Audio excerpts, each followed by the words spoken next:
Continuando con la lista de videos sobre hojas de cálculo, principalmente Excel, sigamos viendo conceptos importantes.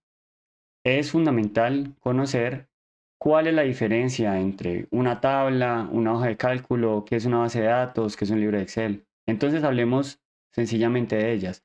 Una tabla es una estructura para organizar datos dentro de una hoja de cálculo. Una tabla de datos es lo que comúnmente manejamos en las empresas. En las empresas, cuando pedimos información, nos suministran tablas de datos y no nos suministran bases de datos, que realmente una base de datos hace parte de un conjunto de tablas de datos que son almacenadas de una manera muy particular y que generalmente las administran ingenieros de sistemas o personas que ya están encargados principalmente de las bases de datos. La mayoría de personas que trabajamos en oficina manejamos tablas de datos. Ahora, ¿qué es una hoja de cálculo? Una hoja de cálculo ya está más ligada con, bueno, como tal, los tipos de software que nos permiten administrar datos, también son llamados hojas de cálculo, y dentro de cada uno de esos aplicativos, como hojas de cálculo de Google, OpenOffice o Microsoft Excel, existen hojas, y esas hojas también las podemos conocer como hojas de cálculo, que son o terminan siendo una página dentro de un libro de Excel que nos permite realizar cálculos y análisis simples y que van a ser nuestro enfoque principal en este curso durante un largo tiempo.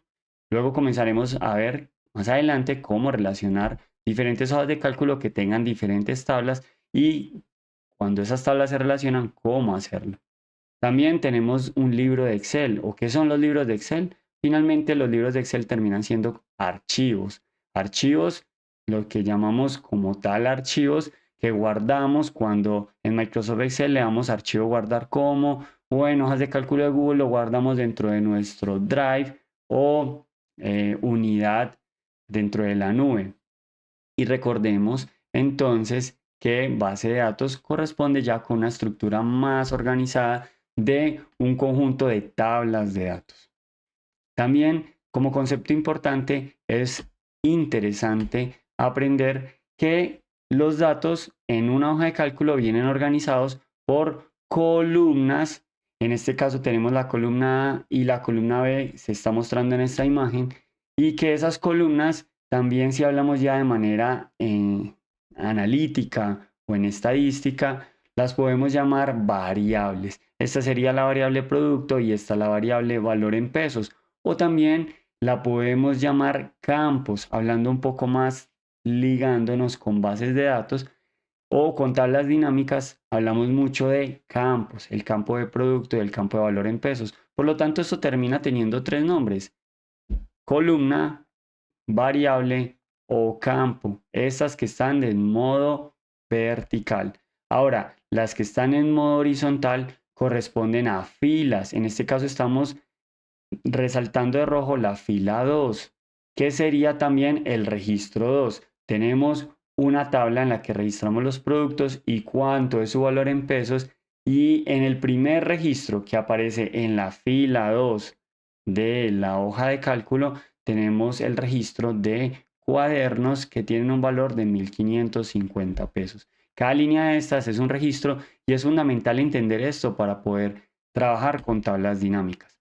Ahora, en la organización de datos hay algunas instrucciones importantes que sería bueno tener en cuenta, aunque no son tan psicorrígidas o estrictas, porque puede ser que organizar los datos de una manera nos haga más fácil el análisis con tablas dinámicas, pero si lo organizas de otra forma, tampoco estás cometiendo un delito.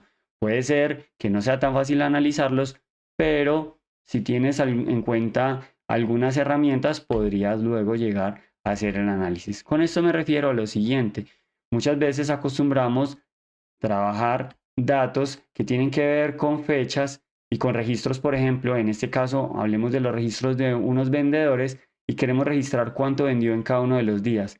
En muchas empresas se suele hacer el registro poniendo en cada campo una fecha, para pensando evitar registrar varias veces el nombre del vendedor.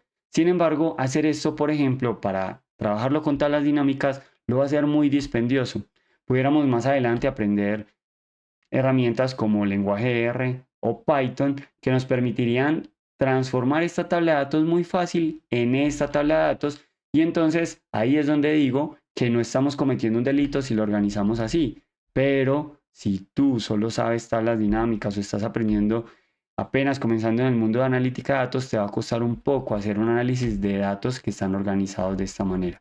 En ese caso, lo mejor sería tener una tabla en la que tengamos un campo llamado vendedor, un campo llamado fecha y un campo llamado cantidad. Y nótese que tendríamos que repetir el registro del vendedor varias veces de acuerdo a cada fecha.